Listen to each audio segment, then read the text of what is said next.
go back to that moment. And then it makes me also realize how fast it's going too. Yes. Like time's does not go slowing fast. down. Like it reminds me like, Yeah. oh.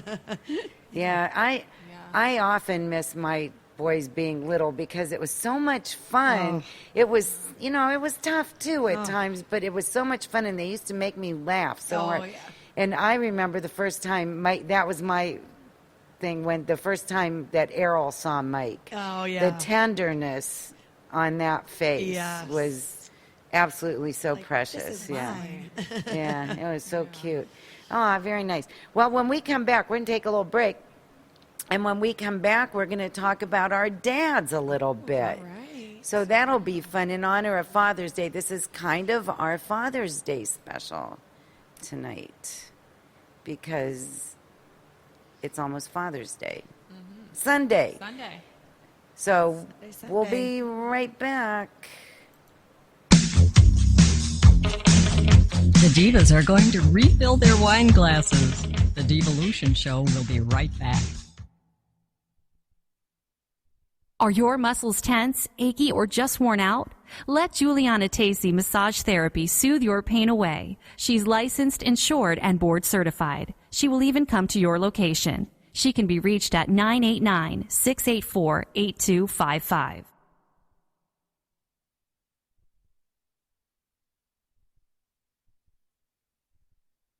I don't know about you, but sometimes I just don't feel like cooking. Yet I want something healthy for my family. That's why I stop at 3rd and Johnson Farm Market and Eatery, located on the corner of 3rd and Johnson, 1023 North Johnson Street. They have take and bake meals, salads, soups, delicious sandwiches with some vegan choices as well. That's 3rd and Johnson. Give them a call at 989-971-1456, or you can visit them online at number 3rdnjohnson.com.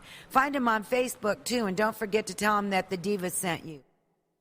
Need insurance? Call somebody that we trust, Dave Dyke. He's an independent agent with Growers Choice Insurance. His number is 989-671-1186, or his cell at 252-4212. Don't forget to ask for your Diva deal. That's Dave Dyke at Growers Choice Insurance. Everything for your bathroom. Poo-poo be gone, bath bombs, toilet bombs. They've got it all. Zingy Divas. You can reach them at 989-225-6090 or 989-415-4345. That's the Zingy Divas. Spray it before you go and no one will know. I'm down here in the cellar with Lynn Norman. She's with Direct Sellers. It's a wine club. That's right, a wine club. You can have wine delivered right to your house. Her number is 989-573-0707. You can also find her at directsellers.com/Lynn. Get in, get wine, get social. Are your muscles tense, achy, or just worn out? Let Juliana Tacey Massage Therapy soothe your pain away. She's licensed, insured, and board certified. She will even come to your location. She can be reached at 989-684-8255. Award-winning airbrush makeup, skincare treatments, hair removal, and hair design with LC Makeup Artistry. Give Laura a call at 989-493-2607. That's LC Makeup Artistry. Have you ever been just fed up with your eating habits and your body and just tired of being overweight and tired and sluggish? I was, and that's why I got involved with Zingular and my friend Brenda Presnell. Please give her a call and find out how you too can regain control of your life and your eating habits. Her number is 734-272-9570, or you can reach her on her Gmail address, which is Zingular, XYNGULARBREN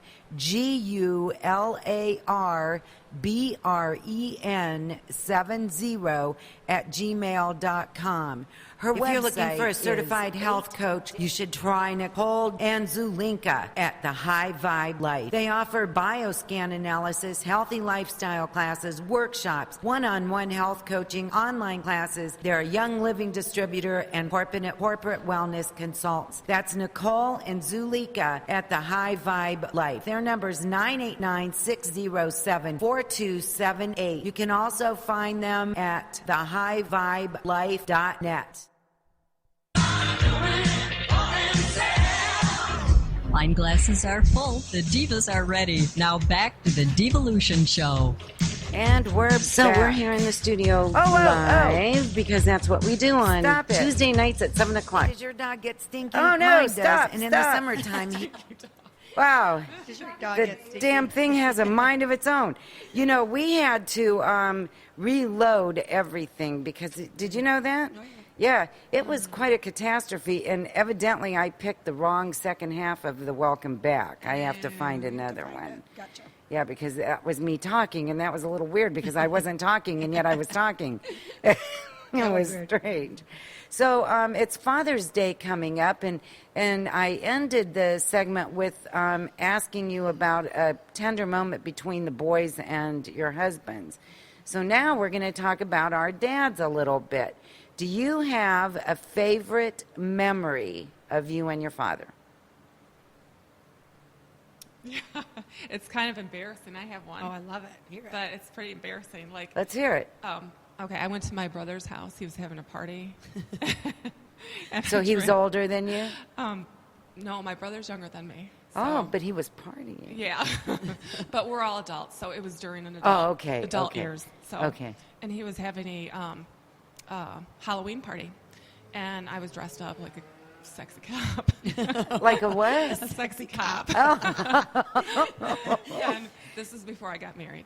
So before I got married to my husband now, but so I was there and I was by myself and I was drinking and just having a good time, and my parents were there too. So it was like a family thing, but a lot of my brother's friends. So it was big household, big house full of people, and but I had too much to drink, and then I was upstairs in my brother's bedroom, like laying on his bed for a while. I'm like, I got to go home, and I drove, and so then my dad drove me home, and he said, well, I'll take you home, and anyways, my mom stayed there, and he went back, but after he was driving me home, and he's like telling me about, you know, we go through these times in life, like, and giving me words of wisdom and stuff. And I was like, it was really sweet, even though it was like, I was kind of like buzzed up then, but it was like, but it was just a moment that I was just remember, my dad was just like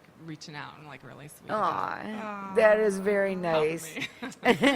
He probably remembers that very well too. Yeah. Aw. That's cute. I like that. I have a memory. A lot of people maybe don't think that you can. I'm not sure if it's pictures or if it's just a memory I have. But I think it was 4.5 and almost 5 when my parents got remarried. So it was my stepdad, but I didn't know any other dad, so he was my dad.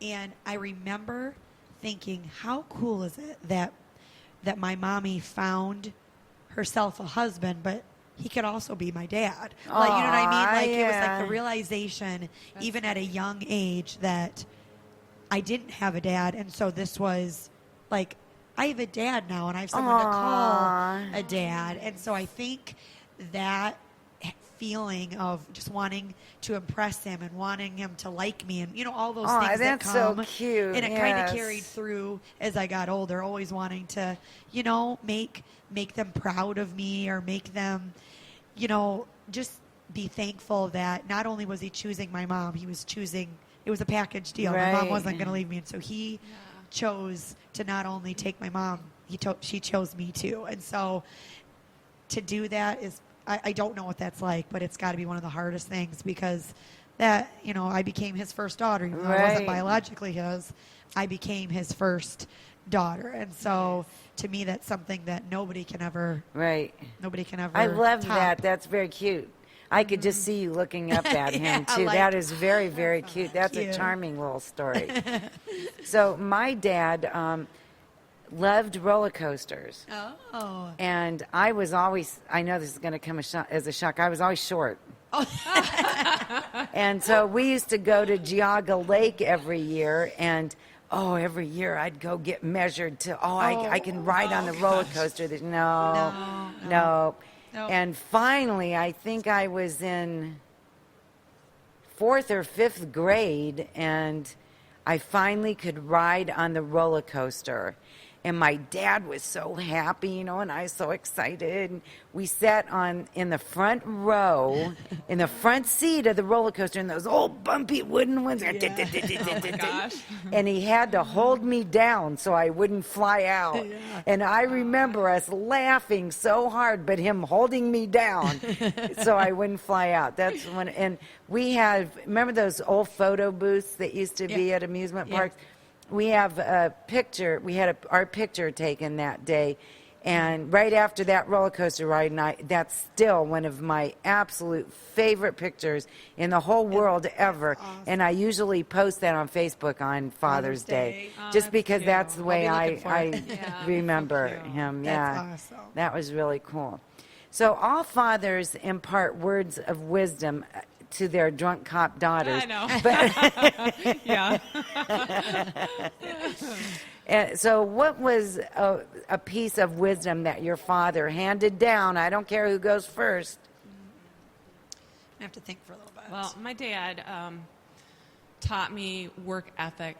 I worked with my dad and my mom and my brothers and sister in family business for a long time, for many years. So that was something that, was always something that my dad taught me. That's important. That's a good Yeah. thing to learn from a dad. Yeah. Little girls to learn that from their dad. yeah. That's Yeah. very good. How about you, Daniel? Mine was he used kind of reverse psychology. Like it was a weird way to parent, but it obviously worked because I still do it.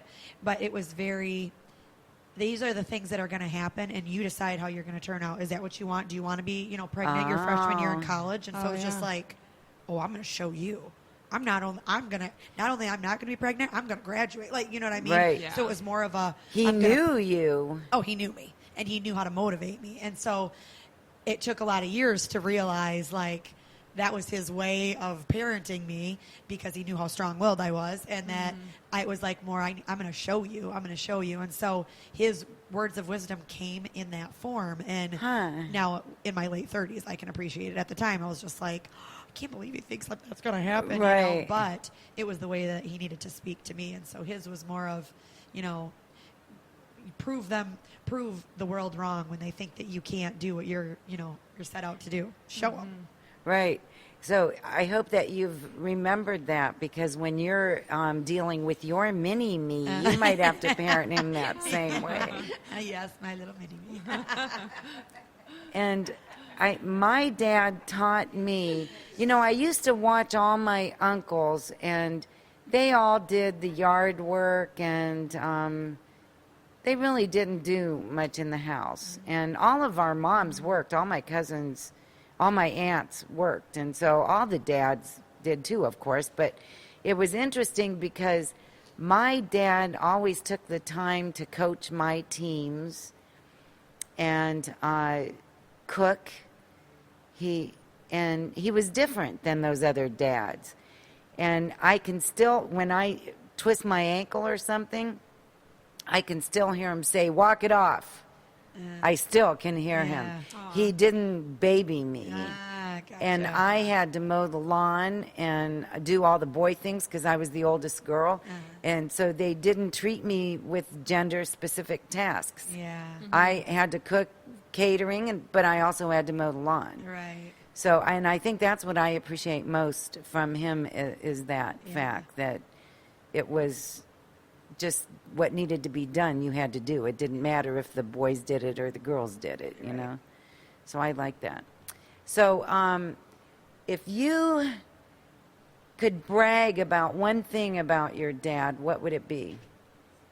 His sense of adventure. Oh, that's a wonderful one. My dad was very into taking, that's so funny that you asked that, though, because he, rented a motorhome and we just went out west one summer. And here I am this summer going to do the same thing. Isn't that fun? He just took us on these